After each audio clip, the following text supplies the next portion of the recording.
भाई को और इनकी पत्नी को परमेश्वर ने दुष्ट आत्मा के बंधन से आज़ाद करके इन्हें एक हेल्दी बेबी के साथ आशीषित किया। सारिਆਂ ਨੂੰ जय मसीह दी जी। मेरा नाम प्रेम सिंह है जी ते मेरे घर वाली का नाम जसप्रीत कौर है जी ते असीं मोगे दे रहण वाले हैं जी ते साडी जिंदगी दी बहुत वड्डी टेस्टमनी है जी। हुण जी मेरी उम्र 35 साल दी आ ते जदों मैं 18 सालां दा सीगा उदों दुष्ट आत्मा दे अटैक हुंदे सीगे मेरे ते। जदों मैं रात नूं सौंदा सीगा मैनूं डेली दबाव पैंदे हुंदे सीगे, इसे करके मैं रात नूं सौंदा नहीं हुंदा, सारी सारी रात जागदे रहिंदा हुंदा सीगा कि जे मैं सुत्ता आया अख लगी मेरी तो मैनूं फिर दबाव पऊगा, फिर यानी कि इस तरह करके मैनूं बहुत ज़्यादा डर लगना शुरू हो गया। दुष्ट आत्मा दे जदों मेरे ते अटैक हुंदे सीगे ते इसे करके मेरे घर दे बहुत परेशान सीगे ते ओह कई बार मैनूं बहुत अन्नी जगह ते लैके गए ते पर किते भी कोई फर्क नहीं पिया। जिवें जिवें मेरी उम्र वधदी गई उस हिसाब नाल मेरे दुष्ट आत्मा दे अटैक वधदे गए।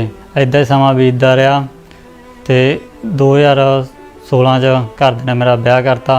ਜਦੋਂ ਸਾਡੀ ਮੈਰਿਜ ਨੂੰ 2 ਮਹੀਨੇ ਹੀ ਹੋਏ ਸੀ ਤਾਂ ਜਿਹੜੇ ਸੇਮ ਈਵਲ ਸਪਿਰਿਟ ਦੇ ਅਟੈਕ ਮੇਰੇ ਹਸਬੈਂਡ ਤੇ ਹੁੰਦੇ ਸੀ ਤਾਂ ਉਹੀ 2 ਮਹੀਨਿਆਂ ਬਾਅਦ ਮੈਰਿਜ ਤੋਂ 2 ਮੰਥ ਬਾਅਦ ਮੇਰੇ ਤੇ ਹੋਣ ਲੱਗ ਪਏ। ਇੱਕ ਦਿਨ ਅਚਾਨਕ ਮੈਂ ਕਿਚਨ ਦੇ ਵਿੱਚ ਖਾਣਾ ਬਣਾ ਰਹੀ ਸੀ ਤਾਂ ਮੈਨੂੰ ਇੰਜ ਲੱਗਿਆ ਕਿ ਜਿਸ ਤਰ੍ਹਾਂ ਕੋਈ ਹੋਰ ਵੀ ਮੇਰੇ ਨਾਲ ਕਿਚਨ ਦੇ ਵਿੱਚ ਹੈ ਤਾਂ ਮੇਰੇ ਵਾਲ ਖੁੱਲੇ ਸੀ ਤੇ ਇੱਕਦਮ ਮੈਨੂੰ ਇਦਾਂ ਲੱਗਿਆ ਜਿਸ ਤਰ੍ਹਾਂ ਮੇਰੇ ਕੰਧੇ ਤੇ ਕਿਸੇ ਨੇ ਹੱਥ ਰੱਖਿਆ ਤੇ ਮੇਰੇ ਵਾਲਾਂ ਨੂੰ ਕੋਈ ਸਹਿਲਾ ਰਿਹਾ, ਮੈਨੂੰ ਕਿਸੇ ਦੀ ਪ੍ਰੈਜ਼ੈਂਟ ਮਤਲਬ ਮਹਿਸੂਸ ਹੋ ਰਹੀ ਸੀ। ਤਾਂ ਮੈਂ ਜਦ ਪਿੱਛਾ ਭੌਂ ਕੇ ਪਿੱਛੇ ਵੱਲ ਦੇਖਿਆ ਤਾਂ ਉੱਥੇ ਕੋਈ ਵੀ ਨਹੀਂ ਸੀ।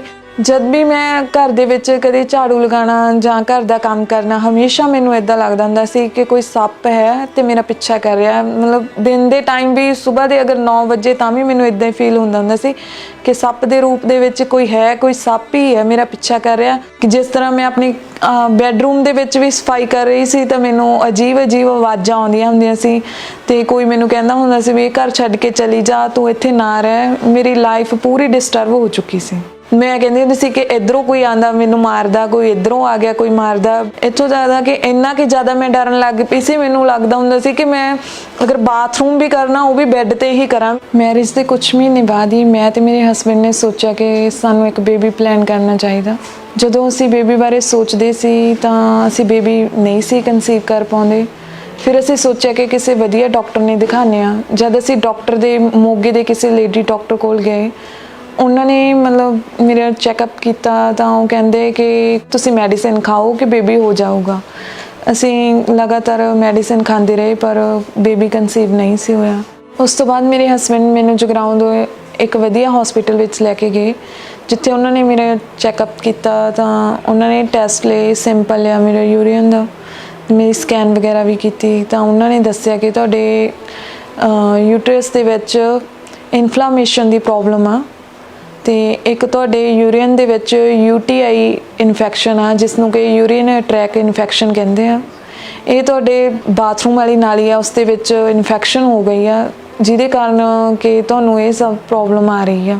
ਇਨਫਲਾਮੇਸ਼ਨ ਜਦੋਂ ਕਿਸੇ ਵੀ ਲੇਡੀਜ਼ ਦੇ ਡਾਕਟਰ ਕਹਿੰਦੇ ਯੂਟਰਸ ਦੇ ਵਿੱਚ ਹੋ ਜਾਵੇ ਤਾਂ ਆਪਣੀ ਬੱਚੇਦਾਨੀ ਆ ਜਿਹੜੀ ਆਪਣੀ ਯੂਟਰਸ ਆ ਉਹ ਨੀਚੇ ਨੂੰ ਲਟਕ ਜਾਂਦੀ ਆ ਜਿਹਦੇ ਕਾਰਨ ਉਹਦੇ ਵਿੱਚ ਮਤਲਬ ਕਿ ਬੱਚਾ ਪੈਦਾ ਕਰਨ ਦੀ ਜਿਹੜੀ ਕਨਸੀਵ ਕਰਨ ਦੀ ਸਮਰੱਥਾ ਵਾ ਉਹ ਲੇਡੀਜ਼ ਦੀ ਘਟ ਜਾਂਦੀ ਹੈ। ਮੈਡੀਸਿਨ ਖਾਣ ਦੇ ਬਾਵਜੂਦ ਵੀ ਇਹ ਪ੍ਰੋਬਲਮ ਠੀਕ ਨਾ ਹੋਵੇ ਤਾਂ ਹੌਲੀ ਹੌਲੀ ਇਹ ਕੈਂਸਰ ਦਾ ਰੂਪ ਵੀ ਧਾਰਨ ਕਰ ਲੈਂਦੇ ਆ। ਜਦੋਂ ਜਗਰਾਉਂ ਵਾਲੇ ਡਾਕਟਰ ਨੇ ਮੈਨੂੰ ਮੈਡੀਸਿਨ ਦਿੱਤੀ ਤਾਂ ਉਹ ਮੈਡੀਸਿਨ ਖਾਣ ਤੋਂ ਬਾਅਦ ਮੈਂ ਠੀਕ ਹੋਣ ਦੀ ਬਜਾਏ ਲਗਾਤਾਰ ਮੇਰੀ ਕੰਡੀਸ਼ਨ ਹੋਰ ਵੀ ਖਰਾਬ ਹੋ ਰਹੀ ਸੀ। ਤਾਂ ਮੇਰੇ ਲਗਾਤਾਰ ਗੁਪਤ ਅੰਗ ਦੇ ਵਿੱਚੋਂ ਪਸ ਨਿਕਲਦੀ ਰਹਿੰਦੀ ਸੀ ਤੇ ਮੇਰੇ ਗੁਪਤ ਅੰਗ ਦੇ ਅੰਦਰ ਇਨਫੈਕਸ਼ਨ ਜ਼ਖਮ ਹੋ ਜਾਂਦੇ ਸੀ ਜਿਹਦੇ ਵਿੱਚੋਂ ਪਸ ਤੇ ਬਲੱਡ ਵੀ ਆਉਣਾ ਸ਼ੁਰੂ ਹੋ ਗਿਆ ਸੀ। ਫਿਰ ਉਹਨਾਂ ਨੇ ਮੇਰੇ ਗੁਪਤ ਅੰਗ ਦੇ ਅੰਦਰ ਵੀ ਡੇ ਤੇ ਨਾਈਟ ਮੈਡੀਸਿਨ ਰੱਖਣ ਨੂੰ ਦੇ ਦਿੱਤੀ ਕਿ ਇਹ ਜਦੋਂ ਤੂੰ ਆਪਣੇ ਗੁਪਤ ਅੰਗ ਦੇ ਅੰਦਰ ਰੱਖਣੀ ਹਮੇਸ਼ਾ ਸਿੱਧੇ ਹੀ ਲੇਟੇ ਰਹਿਣਾ ਤੇ ਰਾਤ ਨੂੰ ਵੀ ਦਿਨੇ ਵੀ ਮੈਂ ਇਦਾਂ ਹੀ ਸਿੱਧੇ ਲੇਟੀ ਰਹਿੰਦੀ ਹੁੰਦੀ ਸੀ ਤੇ ਮਤਲਬ ਮੈਡੀਸਿਨ ਹੀ ਰੱਖੀ ਜਾਣੀ ਜਿਹਦੇ ਕਾਰਨ ਮੈਨੂੰ ਬਹੁਤ ਜ਼ਿਆਦਾ ਦਿੱਕਤ ਹੁੰਦੀ ਸੀ। ਸੌਣ ਵਿੱਚ ਵੀ ਪ੍ਰੋਬਲਮ ਹੁੰਦੀ ਸੀ ਤੇ ਕੰਮ ਕਰਨ ਵਿੱਚ ਵੀ ਮੇਰੇ ਸਹੁਰੇ ਪਰਿਵਾਰ 'ਚ ਲੜਾਈ ਝਗੜਾ ਹੋਣ ਲੱਗ ਪਿਆ ਕਿਉਂਕਿ ਉਹ ਕਹਿੰਦੇ ਹੁੰਦੇ ਸੀ ਕਿ ਤੂੰ ਕੰਮ ਨਹੀਂ ਕਰਦੀਗੀ ਤੇ ਹਮੇਸ਼ਾ ਪਈ ਰਹਿੰਦੀ ਆ, ਤੂੰ ਬਹਾਨਾ ਮਾਰਦੀ ਆ। ਪਰ ਮੈਂ ਅੰਦਰ ਤੋਂ ਬਹੁਤ ਟੁੱਟ ਚੁੱਕੀ ਸੀ।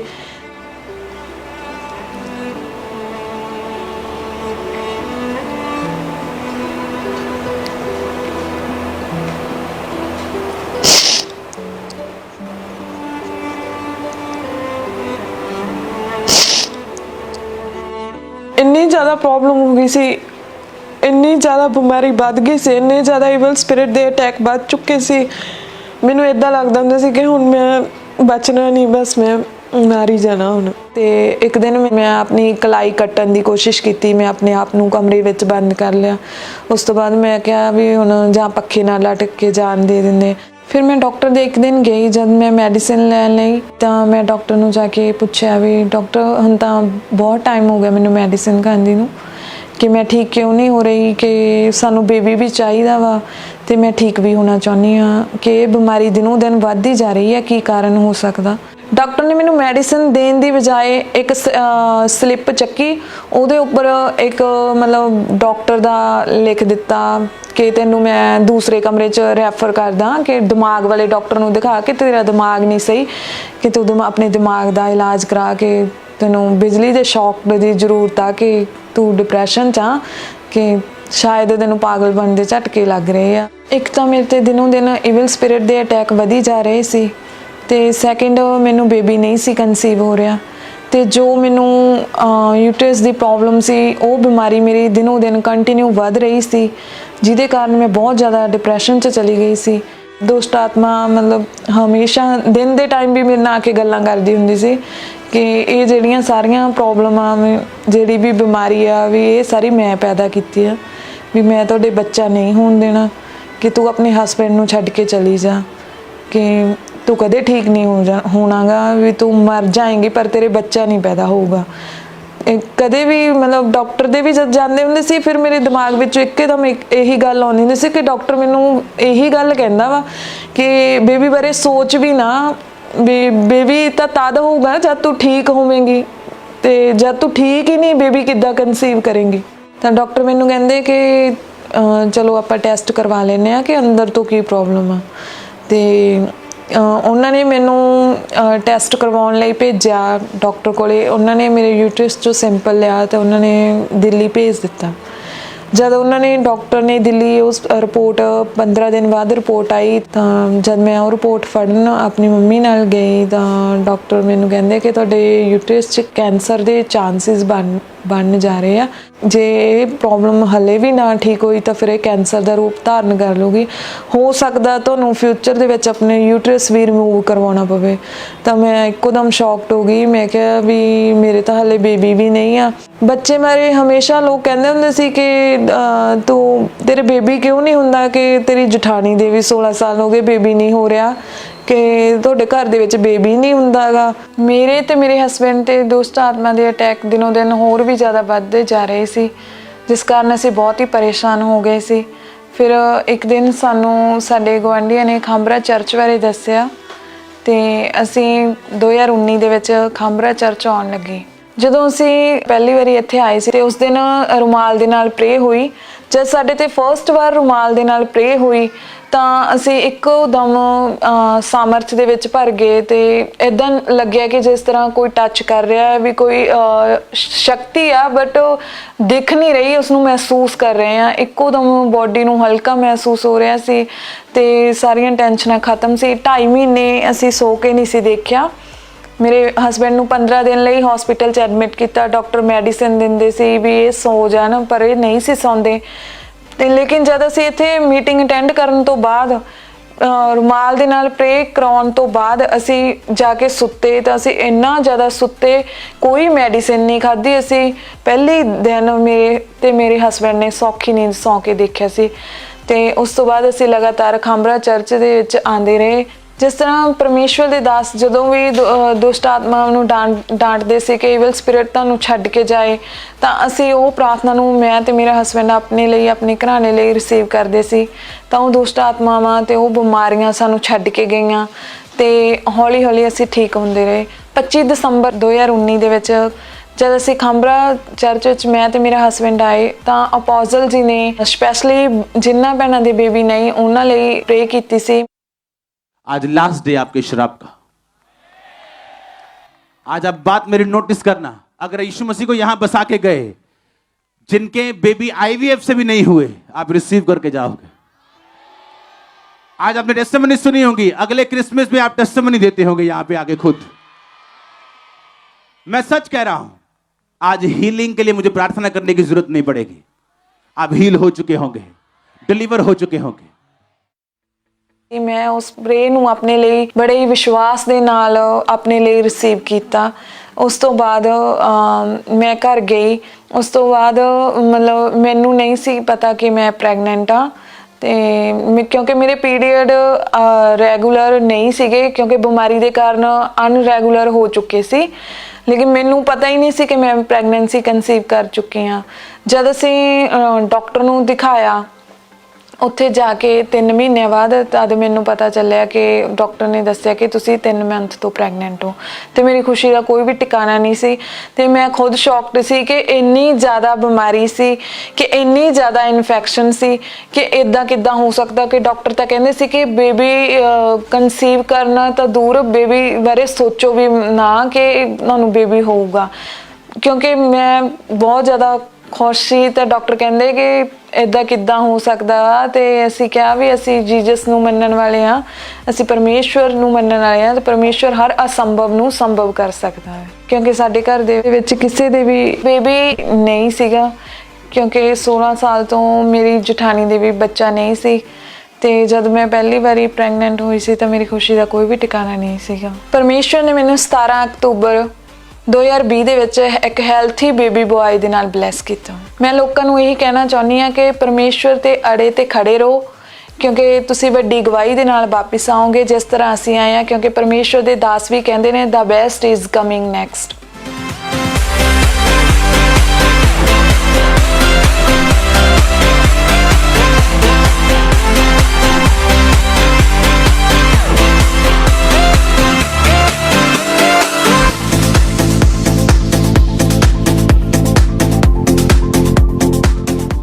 ਇਸ ਵੱਡੀ ਗਵਾਹੀ ਦੇ ਲਈ ਮੈਂ ਪਰਮੇਸ਼ਵਰ ਦਾ ਧੰਨਵਾਦ ਕਰਦੀ ਹਾਂ ਤੇ ਪਰਮੇਸ਼ਵਰ ਦੇ ਦਾਸ ਦਾ ਬਹੁਤ ਹੀ ਧੰਨਵਾਦ ਕਰਦੀ ਹਾਂ। ਸਾਰਿਆਂ ਨੂੰ ਜੈ ਮਸੀਹ।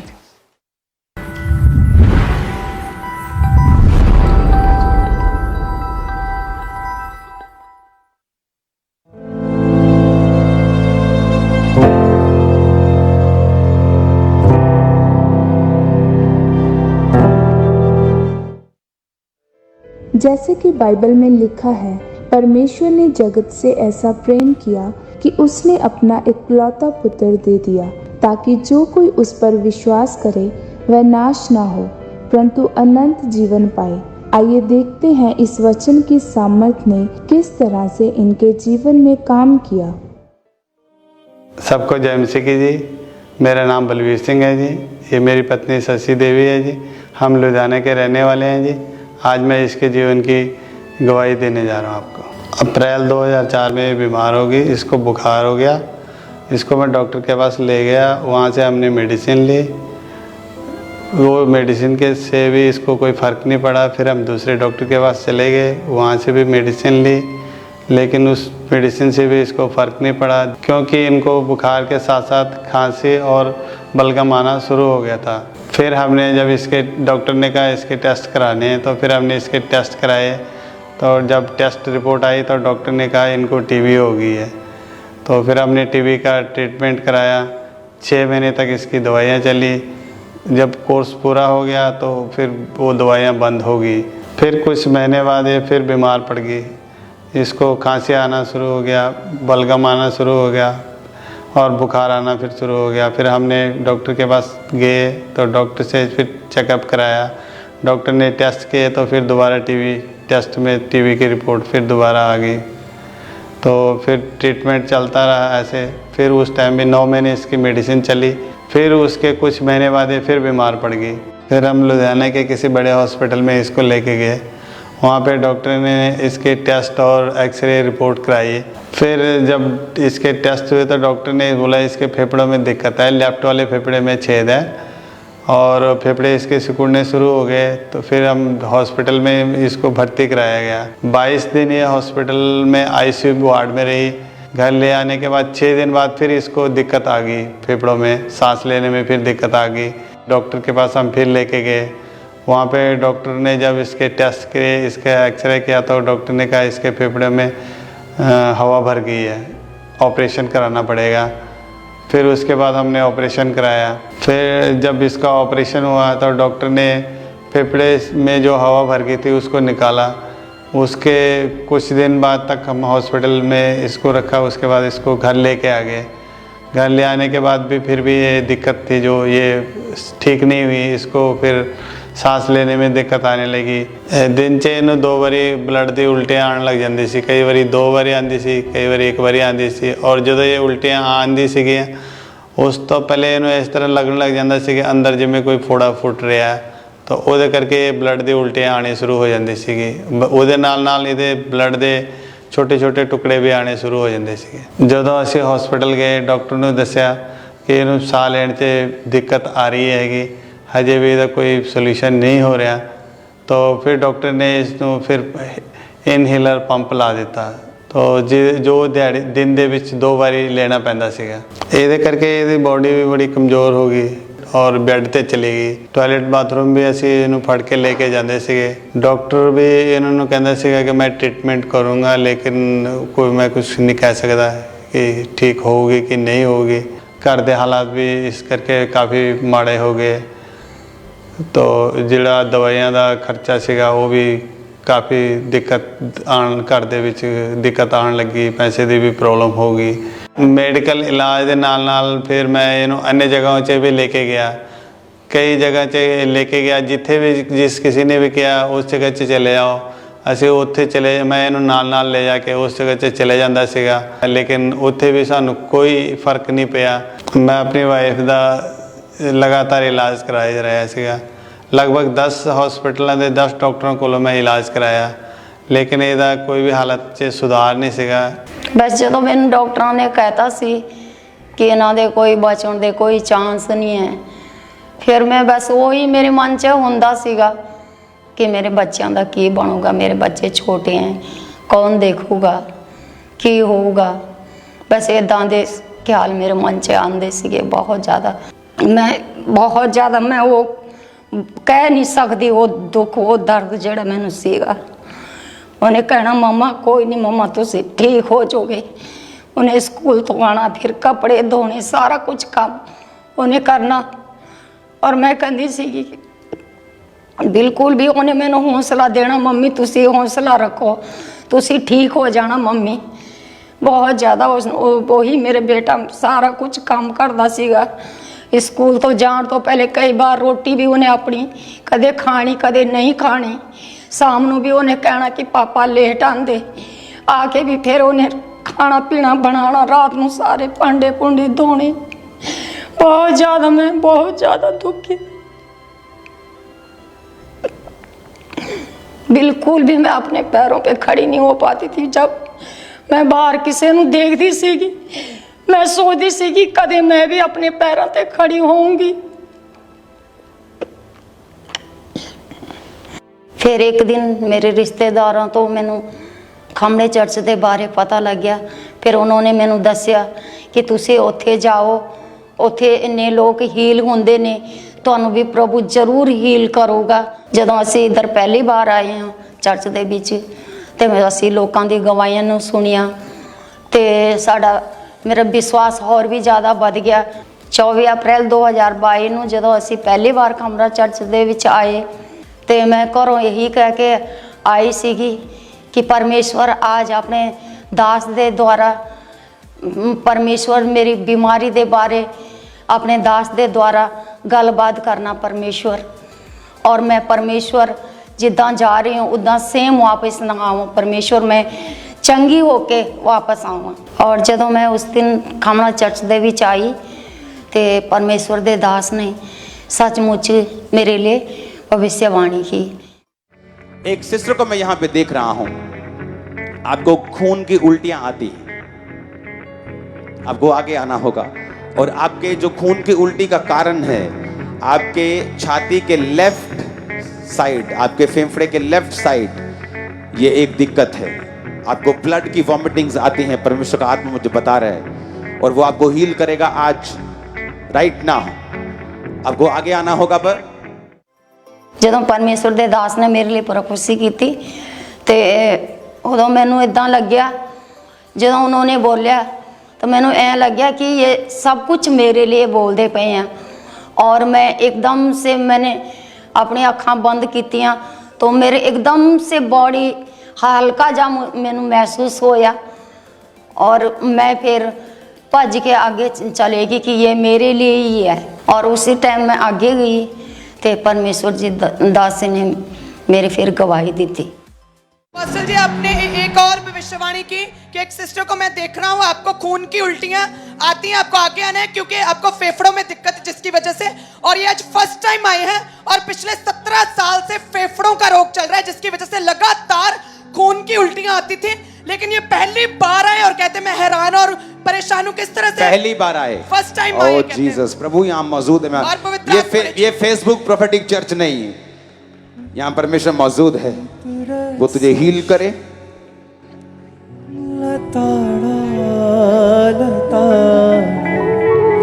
छुटकारा छुटकारा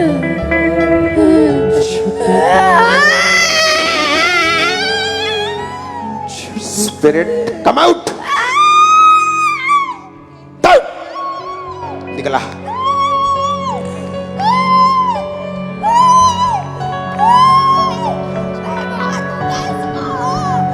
मैं इसके बच्चों को मार दूंगा, मैं मार दूंगा इसको, मैं इसके परिवार को। परमेश्वर इसकी जो फेफड़ों की दिक्कत है, जब मैं इस पे रुमाल रख रहा हूं वो उसे हील कर रहे हैं।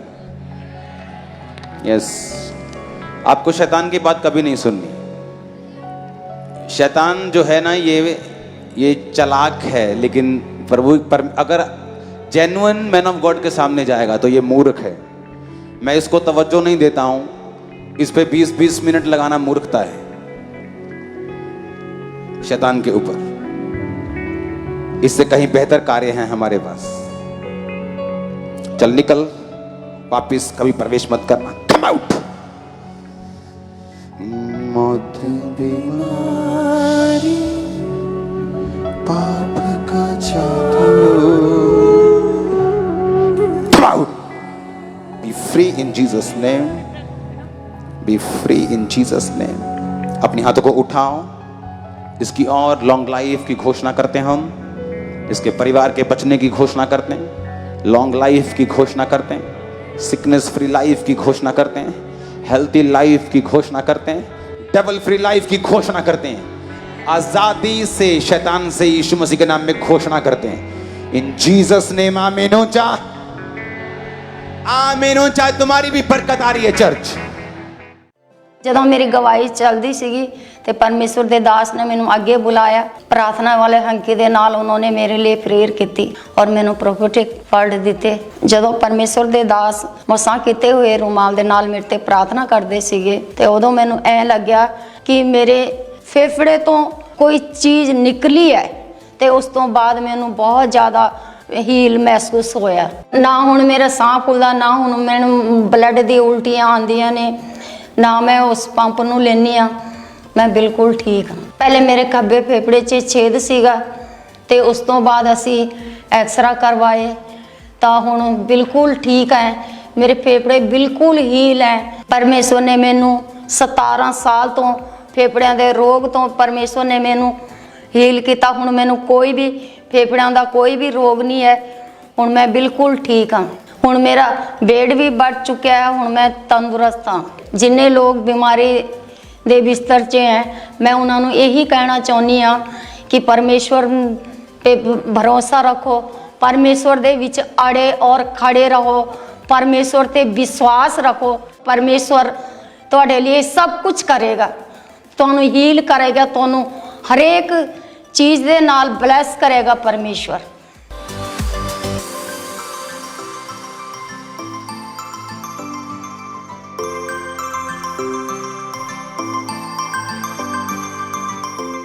इस बड़ी चंगाई दे लिए मैं परमेश्वर दा धन्नवाद करदी हाँ ते परमेश्वर दे दास और दासी दा भी मैं दिलों बहुत ज़्यादा धन्नवाद करदी हाँ ते सारिआं नूं जय मसीह की।